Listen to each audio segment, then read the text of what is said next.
केनेबी PDF Singa Pune लेमिनरिङैदा ngarang September gi tarik 16 da Burma gi border mayada Junta na attack Thadarkle haidi Asiba Phangkhre Imphal Turel gi Maril Mayai Imphal Turel da nupa gi Asiba ama Thokkhre Mayang Imphal Police Station gi personnel sing laktuna maibam amadi Mayang Imphal gi tainaba Thongkhongdagi Asiba adu lakhatkre haudik fabagi oina Asiba adu masak maming khangba ngamdre adum oina mak postmortem taunabagi damak rims gi miral sangda thamkhre haidi Thailand gi Kanchanaburi Turelda Myanmar rom dagi mi halaga nongma kangdana langtharakli haidi ngasi su Myanmar gi worker ahum tamthina hatolaga langtharakle haidi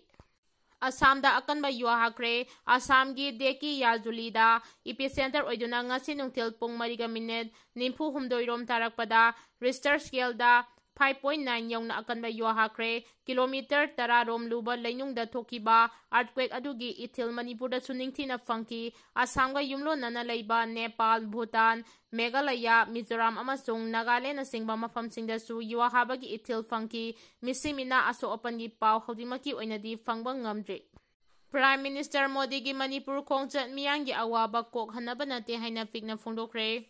Prime Minister Narendra Modi gi Manipur khongchat miyang gi awaba kok hanaba nate urep yung khara tambal lakhibani haina Peace and Integrity Committee kiamgai piki convener singa kham mega chandrana phongdokre pik amadi all kiamgai nupi sakwa tharang lupna khusamnaduna kumdale singani kulhumdoi gi me ahumdagi haurakiba irangda ireiba kanana bahona bada thawaina pontha pikhraba athauba singi mafamda ahumlak suba oina langban haisoi tambagi thauranga mari leinana wafam asi phongdokhibani tongan balup amadi mahere kaya saru yaduna pangthokiba thauram aduda si hais mega chandrana makhata na hai misam kaya gi punsi mang liba amadi awaba tariba singasi BJP lengang na paikhalakpa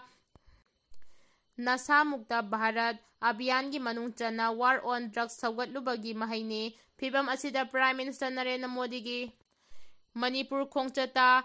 ngasi mangsingi mafam kaya koktoktuna popi pambi thariba madi lona yadaba thabak tawriba sing asigi mayokta kariguma wafam amata phongdok lamdaba sina maram oiraga Prime Minister gi khongchat ase miyang gi awaba kok hanaba lakmanate isam chamna urep yung tambal lakhibani tongan ba relief camp sing da leiriba IDP sing kayana PR lengakta thajaba thamduna masa gi mayumda hanjillagani khallubani adubu hiram sigi matangda wafam amata palamdre haiki